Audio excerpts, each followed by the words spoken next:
Hello and welcome to your Soul Service Astrology Update for the week commencing the 2nd of August 2021. If we haven't met, my name is Kelx. I'm a 13-sign sidereal astrologer. And why do I use 13-sign sidereal astrology, and how is it different to the majority of astrology that you'll see out there on the interwebs?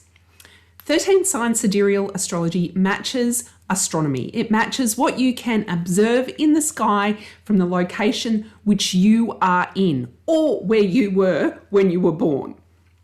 Why do I think that's important? I really think it's important that we're using the natural cycles that we can observe to derive meaning from it, because that's what humans do. Humans observe their environment and derive meaning from it. By doing that, you're accessing collective unconscious, and you're accessing that using your intuition. And that can lead you to a deeper self-appreciation. It can lead you deeper into your inner space, and you can change some things in there if you'd like, which means that you're going to live a more content, happy, fulfilled life. What is happening in the skies this week?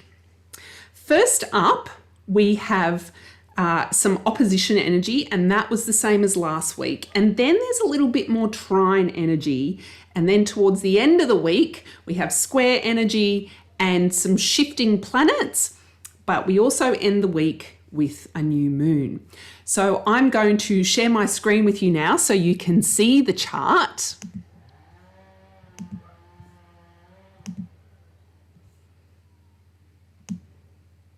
Okay, there's our chart. I'm just going to bring up my little animation box so that you can see how I change it by the day.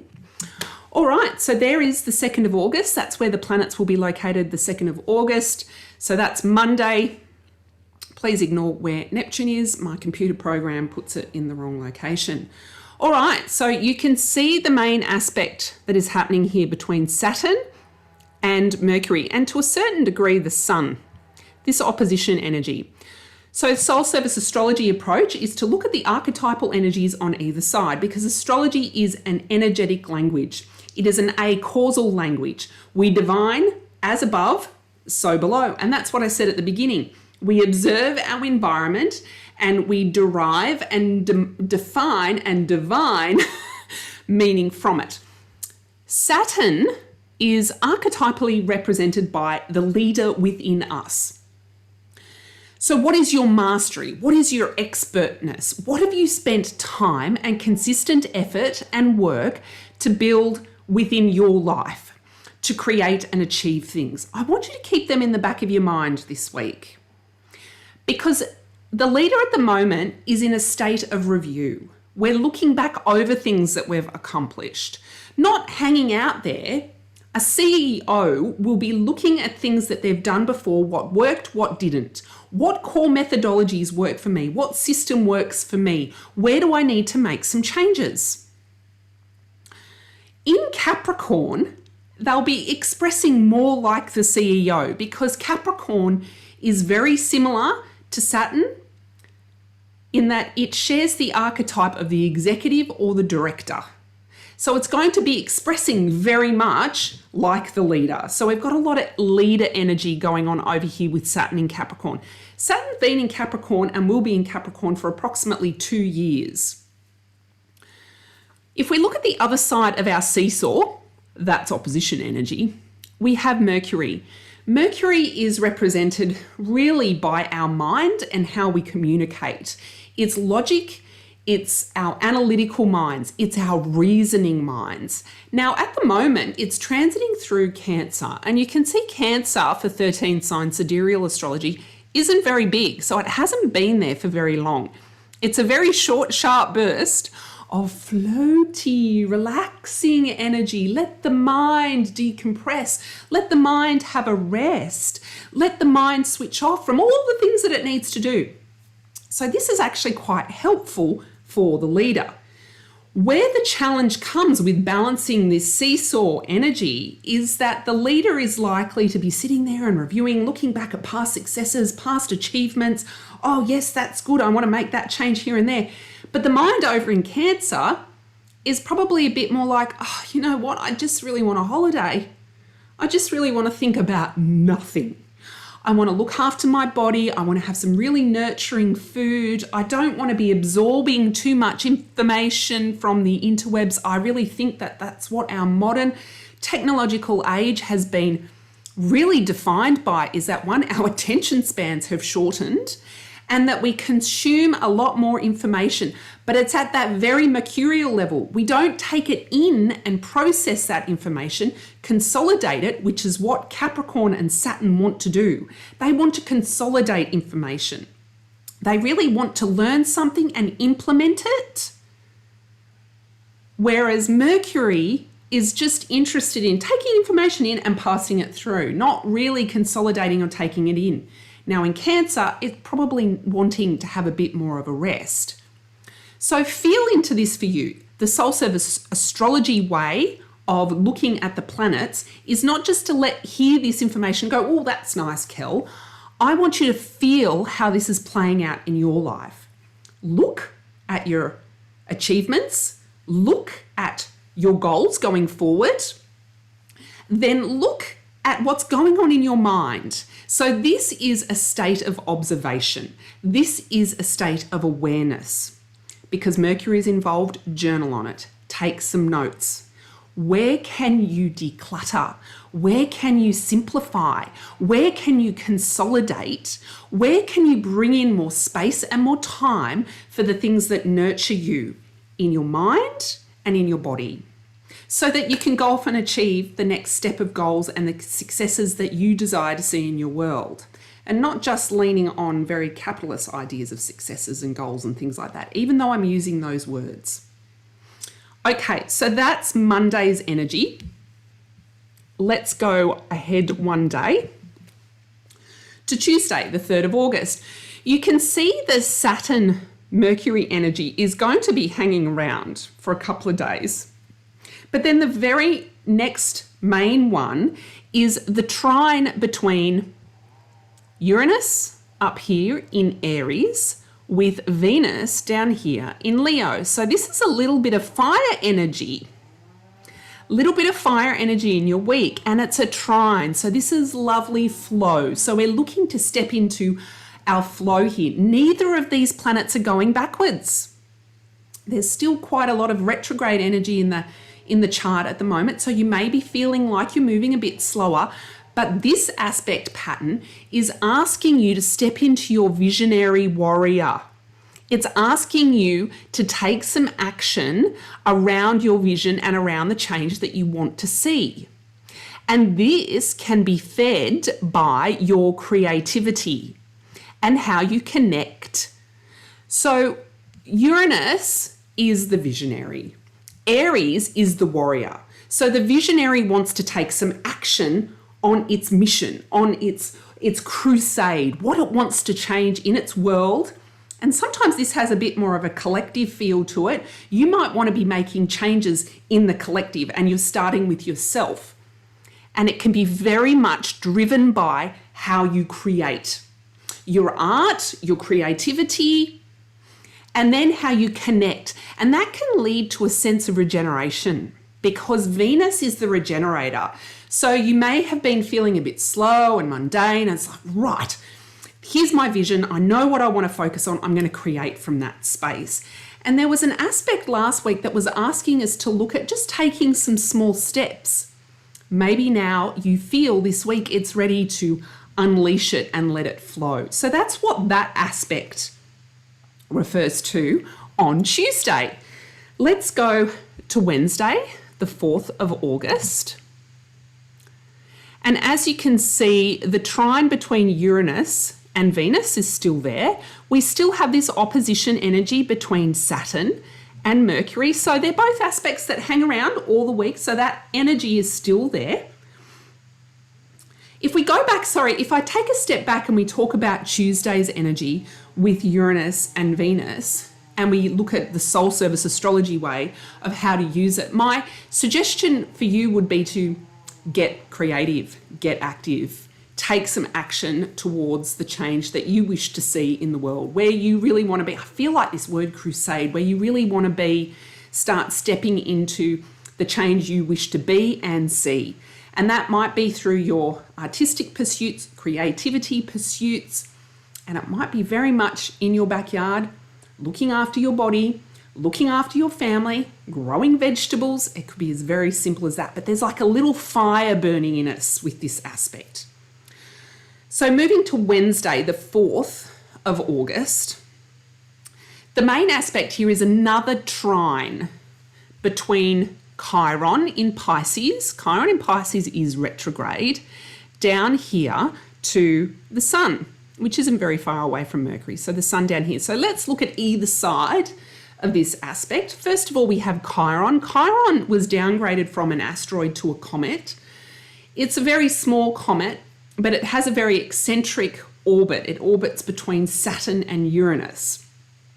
It has the archetypal quality of the wounded healer, and that reflects people taking really challenging times in their lives and growing from it. And what does that represent? That represents taking a pile of not so pleasant feelings and emotions and experiences and learnings and converting it into something, and you go, actually, if that hadn't happened in my life, I wouldn't be where I am now. And you realize that that challenging time has actually contributed to making you you, and you have learnt from it. And those learnings about healing yourself is what turns you into the alchemist. And so that's what happens with Chiron. When we start to embrace our healing, when we start to embrace perhaps the challenging times we've been through in our life, in Pisces, that can have a deep spiritual meaning. That can connect us to something that is bigger than us. Where you go, oh my goodness, I have realized that I am part of a much bigger whole here, which is what we're talking about when we talk about astrology. We are part of a much bigger whole. We are part of the solar system, part of a galaxy, part of a universe. So it can lead you to your spiritual alchemy. And you might be going through some of these healing throes at the moment. Maybe you're moving a bit slower. Maybe you're finding that you prefer to be in devotion or practicing some spiritual practices that make you feel more connected to yourself and more connected to spirit.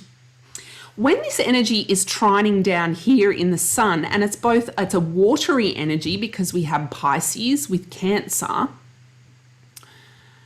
the sun is our creator. It's how we desire to shine and show up in the world. It's our passion and our purpose. In Cancer, of course, it's taking on a much more compassionate worldview. I really want to make sure I'm shining my creativity out there. I'm shining my message, my purpose and my service and my humility out there. And I'm going to do no harm, because you know what? We've all been harmed in the past. And this energy that comes up on the 4th, which is Wednesday, it's really going to be very easy for you to step into that. It's that concept of do no harm. And you can start to embrace that and imbue that in all your expressions and connections and how you meet and connect with people over the next couple of days. So I really invite you to step in there. How would it feel for me to respond and express compassionately first?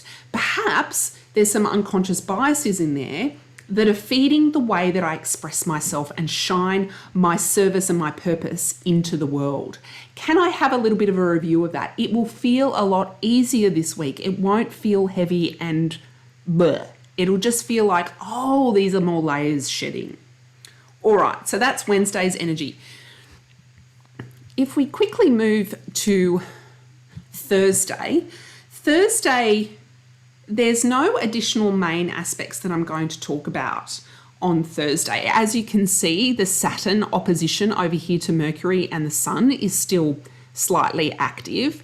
We still have the trine with Chiron over to the Sun and Mercury active as well. And we still have this trine energy down here to Venus from Uranus. So this is going to play out all week. I reckon that's enough for you. I don't need to complicate things by adding in some other more minor aspects. So Wednesday, your job is to review and notice and observe what's going on for you at the beginning of the week. And then we move to Thursday, the 6th. And as you can see down here, Mercury has moved into Leo. So we're starting to commence a little bit more Leo season. We'll have 3 planets in Leo now. Mercury, as I've explained before, is the mind. And so the mind's had a bit of a rest. It's got a bit of a reprieve from receiving the information in Gemini the weeks before that. It's had a bit of a rest, it's had a reset, and now it's ready to create. Now it's ready to express itself from a really heartfelt place. And I want you to feel into that over the next couple of weeks. And here is my little challenge for you.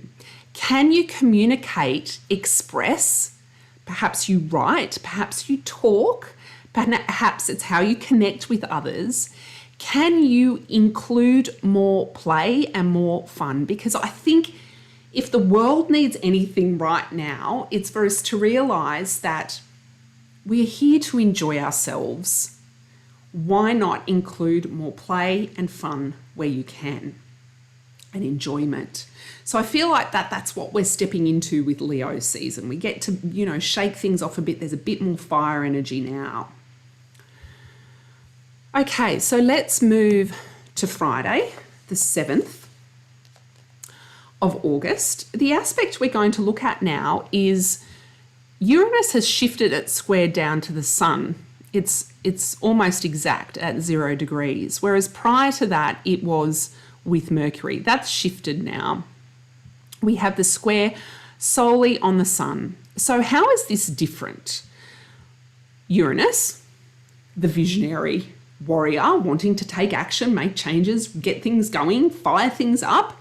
Down here, squaring the sun. So the sun in Cancer, it's expressing in a much more compassionate, nurturing and supportive way. Do no harm. Creating from that space, not stealing things. But then we get this fear come up. So the square is a fear.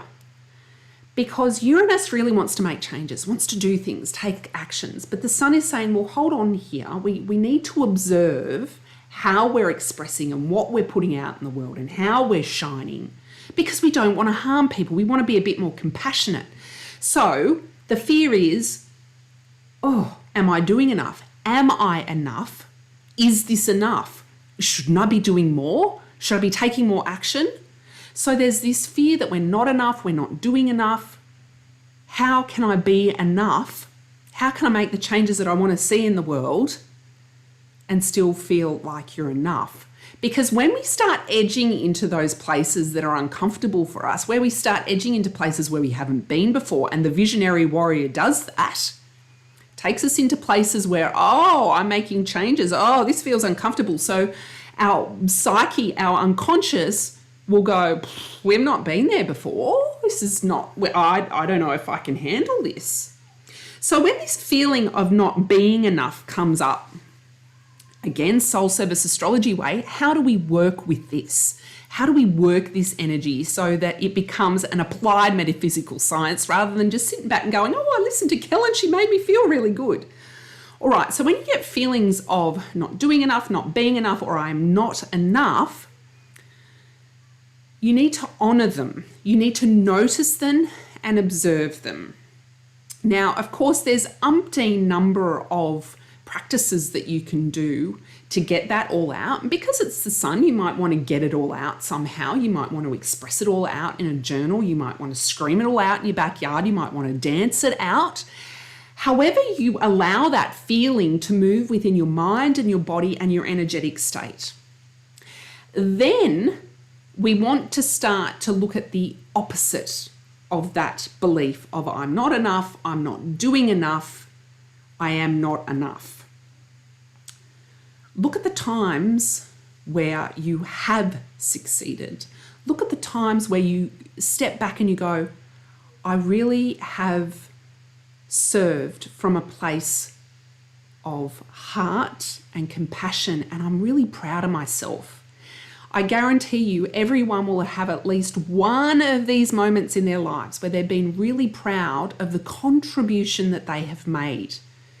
So I'm not asking you to shove down the fear feeling. Let that feeling out. You just don't want to stay there. Then you want to use that past experience of really serving from a place of compassion, really being proud of what you have expressed or created and put into the world that has led to some various impacts, perhaps in your immediate community's lives or perhaps in the broader community. Allow yourself to feel that proudness, that success, that impact that you left. Because of course that can be a measure of success, and that can be a measure to Uranus and the visionary warrior that look at the changes I've previously made. Look at what I've done. Look at the impacts I have previously made. Look at what we did. Look at what we did together. So those feelings of I'm not enough get shifted to, wow, I really am enough. I have done this before. I can do it again. I can move into those uncomfortable spaces, even though I may not be feeling enough, but I know that I am and I can go there. So that's how you work with that energy. All right, so leading into, that was Saturday. I think I said the wrong day. So now we're up to Sunday.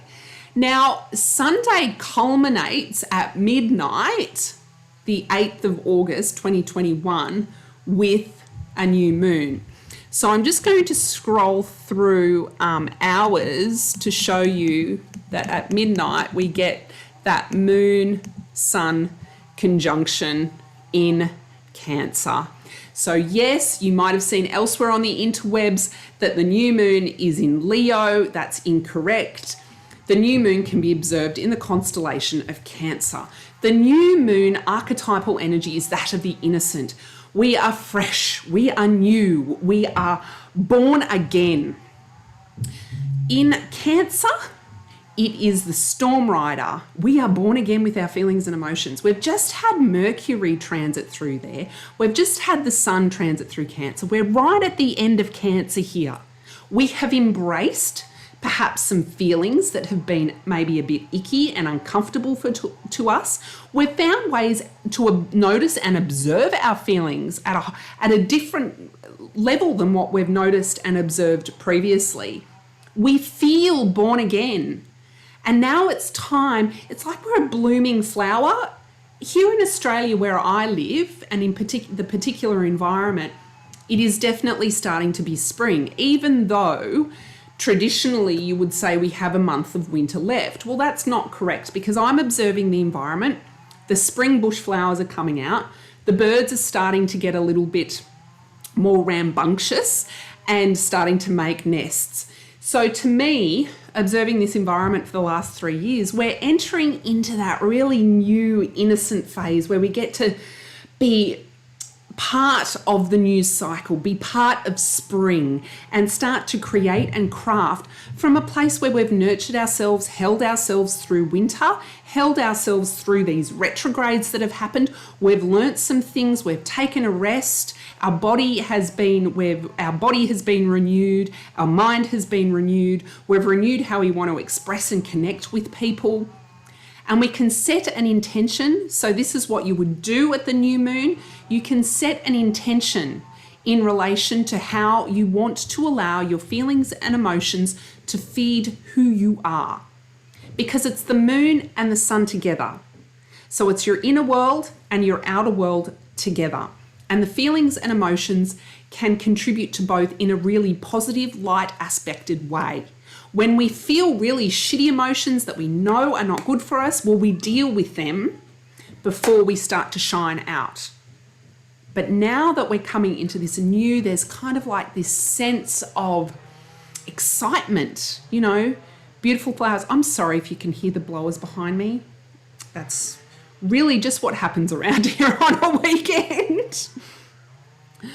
All right, so that wraps up the astrology for the week commencing the 2nd of August. I do hope that you have found some comfort and clarity in the energies that you can work with this week. If you would like to spend some more time with me, if you would like to get more daily updates on the energy that's happening each day, then I would encourage you to come and find me on Facebook. I do like hanging out there quite often. I have a free Facebook group called Sidereal Stars with Kel. Come and be a member. It's free. You'll get celestial updates approximately every day. I do new and full moon lives in there, and I'm going to be adding some new ways that you can spend a bit more time with me in that group as well over the coming months. That's all from me this week. Have a beautiful week, and I will see you next week. Bye.